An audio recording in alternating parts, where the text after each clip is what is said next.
Ketika suara makhluk hidup muncul, Ah mulai melemah. Perlahan, keberadaannya menghilang. Namun sebelum benar-benar lenyap, ia melakukan satu hal terakhir, memperkuat suara-suara lain di sekitarnya. Suara-suara yang bukan berasal dari kehidupan, melainkan dari Mushi itu sendiri. Ini menjadi penting jika kita mengingat kembali apa yang disampaikan narator di 2 episode pertama, bahwa Mushi bukanlah makhluk hidup. Mereka lebih mirip pikiran, fenomena, konsep yang bergerak dan berinteraksi, tetapi tidak bernapas seperti manusia atau hewan. Dengan kata lain, Ah berusaha menenggelamkan suara kehidupan dengan gema dari pikirannya sendiri. Sebuah gambaran yang sangat dekat dengan kondisi batin seseorang yang terperangkap dalam keputusasaan, ketika suara dunia nyata kalah keras dibandingkan suara di dalam kepala.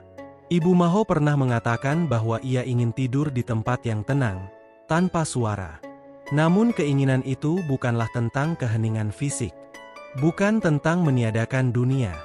Yang sebenarnya ia cari adalah jalan kembali. Kembali pada kenangan bahagia. Kembali pada emosi positif yang perlahan memudar akibat kesedihan yang terlalu lama ia pendam.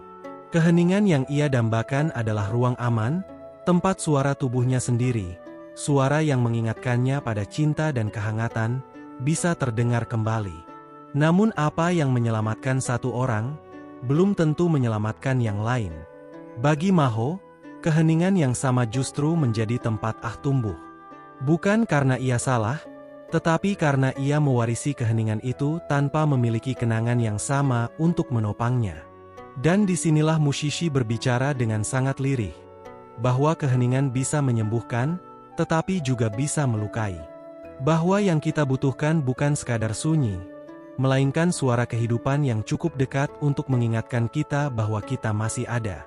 Tak lama setelah ibunya meninggal, Maho mulai menunjukkan gejala yang sama. Hal ini kembali menegaskan sesuatu yang sebelumnya hanya tersirat, bahwa kematian ayah Maho kemungkinan besar menjadi titik awal dari kondisi ibunya. Kesedihan itu tidak pernah benar-benar sembuh, hanya berpindah, dan akhirnya diwariskan. Depresi seringkali mendorong seseorang untuk menarik diri dari dunia. Bukan karena ia tidak ingin bersama orang lain, tetapi karena dunia terasa terlalu bising, terlalu melelahkan, atau terlalu jauh untuk dijangkau.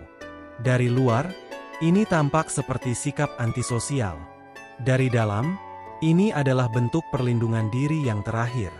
Mushishi menggambarkan kondisi ini secara visual melalui tanduk yang tumbuh pada mereka yang terinfeksi Ah. Tanduk itu bukan sekadar ciri fisik yang aneh. Ia adalah simbol jarak. Penanda bahwa seseorang telah terpisah dari lingkungan sekitarnya. Tanduk tersebut memperkuat suara Mushi, bukan suara kehidupan. Artinya, semakin seseorang menarik diri, semakin kuat gema batin yang ia dengar. Dan semakin kuat gema itu, semakin sulit baginya untuk kembali terhubung dengan orang lain.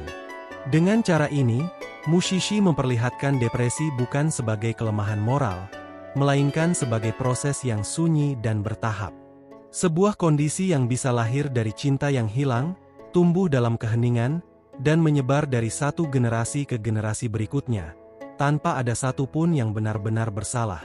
Jika Ah dapat dipahami sebagai pikiran dan emosi gelap yang lahir dari dalam diri seseorang, maka Un dapat dilihat sebagai kebalikannya, pikiran dan emosi negatif yang datang dari luar, dari lingkungan, dari orang lain. Un tidak memperkuat suara batin. Ia justru menyerap semua suara. Menciptakan keheningan yang luas dan dingin. Sebuah keheningan yang bukan menenangkan, melainkan kosong. Dan di ruang kosong itulah, Ah menemukan tempat untuk tumbuh. Dengan kata lain, Un tidak menciptakan penderitaan secara langsung. Ia hanya menyiapkan panggungnya.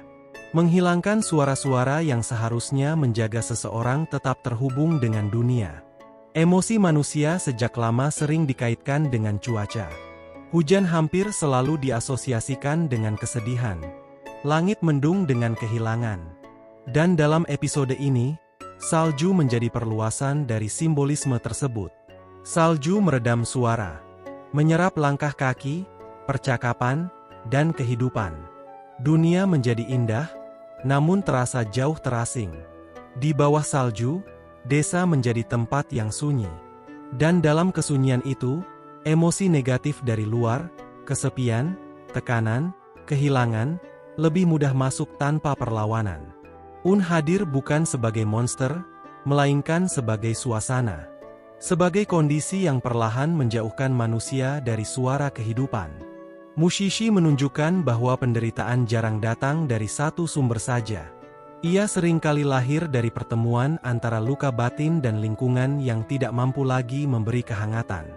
Antara Ah yang tumbuh di dalam, dan Un yang membungkus dunia di sekitarnya dengan sunyi. Dalam keadaan normal, Un tinggal jauh dari manusia. Ia hidup di hutan, ruang yang terpisah dari kehidupan sosial, dari percakapan, dan dari kehangatan manusia. Namun ketika musim dingin tiba, segalanya berubah. Salju turun dan menyerap suara. Dunia menjadi lebih sunyi. Dan dalam keheningan buatan itulah, Un mulai mendekat ke desa. Ia menyebar perlahan, hampir seperti penyakit. Bukan karena ia menyerang, tetapi karena kondisi lingkungan kini mendukung keberadaannya. Ini kembali menegaskan bahwa Un bukanlah sumber utama penderitaan, melainkan katalis. Ia muncul ketika dunia kehilangan suara. Ketika manusia kehilangan koneksi satu sama lain. Cara menangani seseorang yang terinfeksi Un, mungkin tampak sangat berbeda dari penanganan Ah.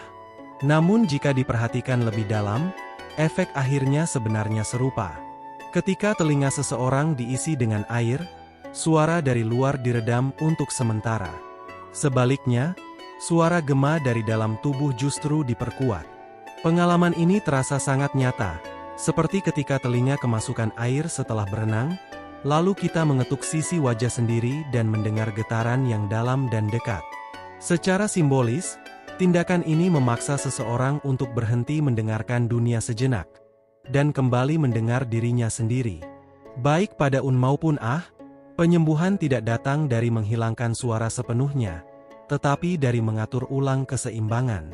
Dari menentukan suara mana yang perlu diredam, dan suara mana yang perlu didengar kembali. Mushishi sekali lagi menyampaikan bahwa solusi tidak selalu berupa perlawanan langsung. Terkadang, yang dibutuhkan hanyalah ruang kecil, ruang untuk kembali merasakan keberadaan diri sendiri, sebelum dunia yang sunyi kembali dipenuhi oleh kehidupan. Dengan semua pemahaman ini, kalimat yang terdengar seperti dongeng misterius di awal episode akhirnya menemukan maknanya. Pada malam bersalju, jika suara menghilang, Anda harus berbicara dengan seseorang atau menutup telinga Anda, atau telinga Anda akan dimakan. Ini bukan peringatan tentang makhluk gaib.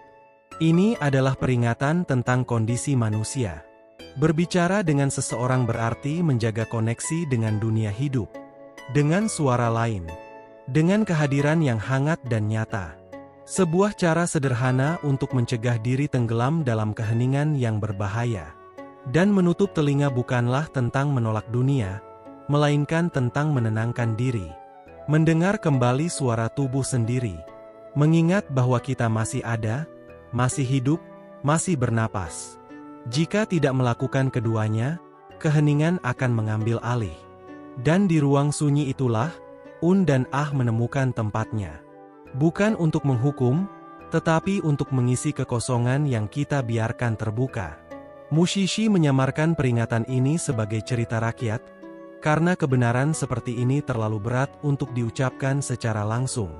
Bahwa manusia membutuhkan suara, baik dari luar maupun dari dalam, untuk tetap waras. Dan ketika suara itu menghilang, bukan monster yang datang, melainkan kesunyian yang memakan kita perlahan.